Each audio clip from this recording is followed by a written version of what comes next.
Seja bem-vindo, eu sou Mário Sobral e o Jornal Segurito já está no ar. E hoje vamos falar sobre fatores que afetam a percepção de risco. Então vamos lá. A percepção de risco é normalmente um resultado da consideração cognitiva de um indivíduo. Já vamos explicar. Portanto, a maneira como a maioria dos indivíduos vê e avalia o risco depende inteiramente de sua própria subjetividade emocional e experiência pessoal. O que eu estou falando com isso aqui? Que depende muito de cada pessoa. Eu tenho uma determinada situação, uma máquina, alguma situação específica da empresa. Dois profissionais da área de segurança não necessariamente vão ter a mesma percepção de risco. Agora pega então um profissional de segurança e um trabalhador que não tem aquela formação. Então, não tem assim uma percepção padrão. Por exemplo, um indivíduo que sofreu um acidente de bicicleta e se machucou tem muito mais probabilidade de ver as bicicletas como um risco alto do que alguém que não teve essa experiência. Eu lembro que quando eu era adolescente, uma vez eu caí da bicicleta e fui arrastando o rosto no asfalto. Tá? Então, para mim, bicicleta não é algo tão seguro. Mas para outras pessoas, não é um problema, a pessoa nunca teve. Então depende um pouquinho da percepção e da vivência de cada um. Tem um especialista em risco, David Rupick, que ele identificou 14 fatores específicos que afetam a percepção. Então, bora ver esses fatores, porque é interessante a gente entender sobre isso para ver, olha, na segurança do trabalho, o que aumenta ou diminui a percepção de risco dos trabalhadores. Então, o primeiro item, o controle. Olha lá, se uma pessoa sente que pode controlar o resultado de um perigo, é menos provável que tenha medo. Então, imagina o exemplo que eu coloquei aí na foto. Uma pessoa está dirigindo o carro, mandando mensagem ou vendo mensagem no celular. Ela tem uma determinada percepção de risco. Agora, essa pessoa está sentada ao lado de uma pessoa que está mandando mensagem no celular. Percebe como ela não tem o controle da situação, não é ela que está dirigindo. Ela acaba tendo uma percepção de risco muito maior. E nas duas situações, o problema será exatamente o mesmo. Digamos que os dois motoristas têm exatamente a mesma habilidade. Então, só porque a pessoa não está no controle, ela acaba percebendo o risco de forma muito mais elevada. Outro item, catastrófico versus crônico. Os eventos capazes de matar muitas pessoas ao mesmo tempo são mais assustadores do que as condições que podem matar uma mesma quantidade, mas por um período mais longo. O que é isso aqui? Imagina o seguinte. Imagina que em um ano caiu um avião que matou 100 pessoas. Então, nesse ano todinho, um avião caiu matando 100 pessoas. E nesse mesmo ano, eu tive mortes de pode ser até mais de 100 pessoas, mas de ataque cardíaco. Tá? Na maioria das vezes, a percepção do risco vai ser maior em relação à queda do avião, porque foi catastrófico. Apesar de eu ter tido até mais casos no mesmo período de tempo, em um ano, como eu tive uma situação muito elevada num único momento, a minha percepção acaba sendo maior para essas situações. Confiança. Quando as pessoas confiam na fonte das informações sobre um risco específico ou o processo usado para avaliar o risco, elas tendem a ter menos medo do que quando não confiam nos funcionários no processo. Então você recebeu a informação de um determinado risco de uma pessoa que você conhece e você confia. Só porque você conhece e você confia, a percepção em relação a esse risco será menor. Se você não conhece ou não confia naquela pessoa, de cara a sua percepção de risco aumenta. Natureza. Os perigos com uma exposição ao sol são percebidos como relativamente benignos, enquanto os danos causados pelo homem, como por exemplo ataques terroristas, são mais ameaçadores. Então olha lá, tem muita gente que tem câncer de pele. Tá? Milhões, acho que, de pessoas têm câncer de pele. Estou chutando, mas acho que é muita gente. Agora, no caso de ataques terroristas, o número de pessoas que tem consequência é muito menor. Só que na prática, a percepção de risco para ataque terrorista é maior do que a exposição ao sol que possa gerar um câncer de pele.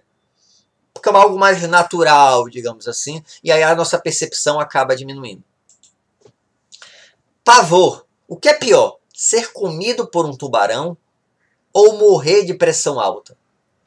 Eventos que invocam pavor, como afogar-se ou ser comido vivo, assustam mais as pessoas do que aqueles que não fazem.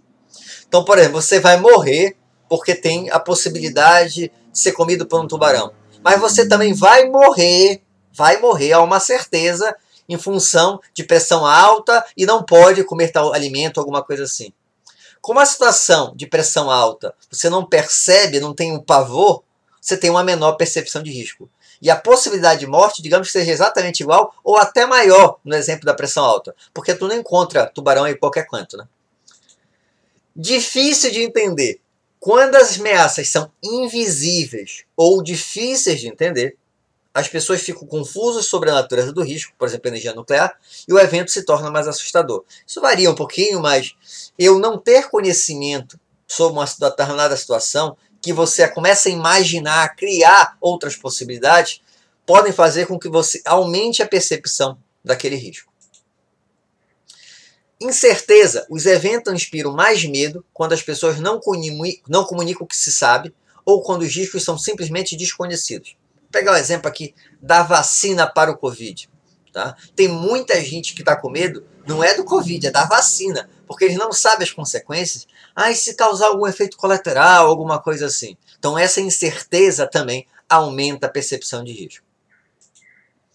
Familiar versus novo. Eu também vou usar o Covid, mas deixa eu ler aqui primeiro. Quando encontramos o risco pela primeira vez, temos mais medo do que depois de conviver com o mesmo risco por um tempo. É bem o Covid. Quando começou, todo mundo estava em pânico. E aí havia muito medo. Hoje, muita gente já... Covid, ok. Não é um problema tão sério. Mas percebe que a possibilidade de morte daquela pessoa é igualzinha. Tá? Então, se ela não era ou se ela era grupo de risco, ela continua igualzinha.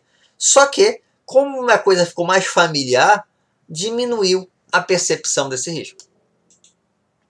Consciência. Quanto maior é o conhecimento sobre determinado risco, maior é a nossa percepção.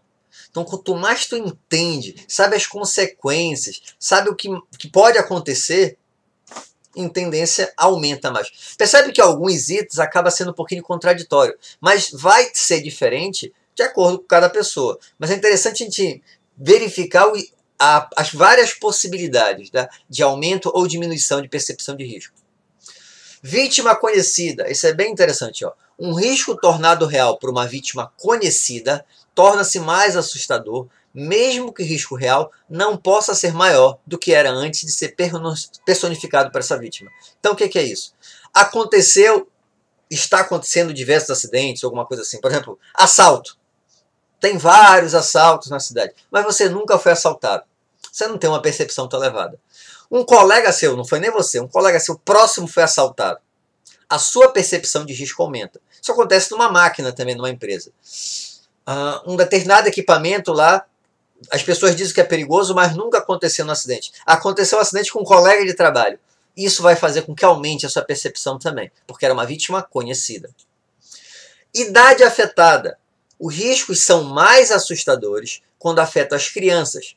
Por exemplo, o amianto em um prédio escolar pode incomodar mais as pessoas do que o amianto em uma fábrica, porque são crianças afetadas. A consequência é a mesma, mas como tem criança envolvida, a nossa percepção de risco aumenta. Isso me afeta? Não percebemos riscos para eles, como percebemos para nós mesmos. Uma pessoa não se importa, na verdade, se o risco de câncer de pesticida em alimentos é de 1 em 1 milhão. Exceto ao saber que pode ser ela. Ou seja, se ela sabe que tem de 1 em 1 milhão a possibilidade de alguém morrer, ok. Agora, se ela está dentro desse grupo de 1 em 1 milhão, aí ela já fica com uma maior percepção de risco. Risco versus benefício. Quanto mais percebemos o benefício de um agente, processo ou atividade potencialmente perigoso, menos tememos o risco. Então, por exemplo, aqui vai fazer uma cirurgia plástica. Uma cirurgia é uma cirurgia, tem uma consequência. Mesmo sendo uma cirurgia plástica, há uma consequência.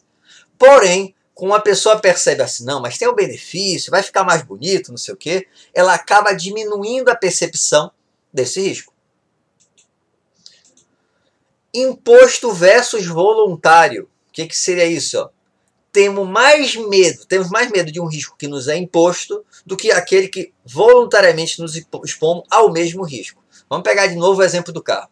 Você está dirigindo a 200 e tantos por hora. Você está dirigindo, tá? Agora, você é voluntário, você quis dirigir. Agora você foi obrigado a ficar dentro daquele carro ou a dirigir a 200 km por hora. Percebe que a sua percepção de risco vai ser maior. É a mesma situação. Só que, em função de ter sido obrigatório, acaba sendo pior. Como você sabe, todo vídeo tem indicação de um livro. E hoje eu vou indicar o livro Fixe o Conhecimento, a Ciência da Aprendizagem Bem-Sucedida, da editora Penso. Não é um livro sobre segurança do trabalho, tá? É um livro sobre como estudar, como aprender. Eu acho bem interessante esse livro, por isso que eu estou recomendando.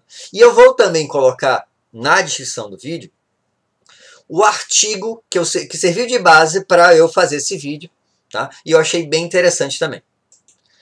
Espero que tenham gostado. Se gostaram, já sabe, né? Curte, compartilha. E tem alguma dúvida ou sugestão de pauta? Coloca aí embaixo nos comentários ou manda e-mail para sobralj@hotmail.com.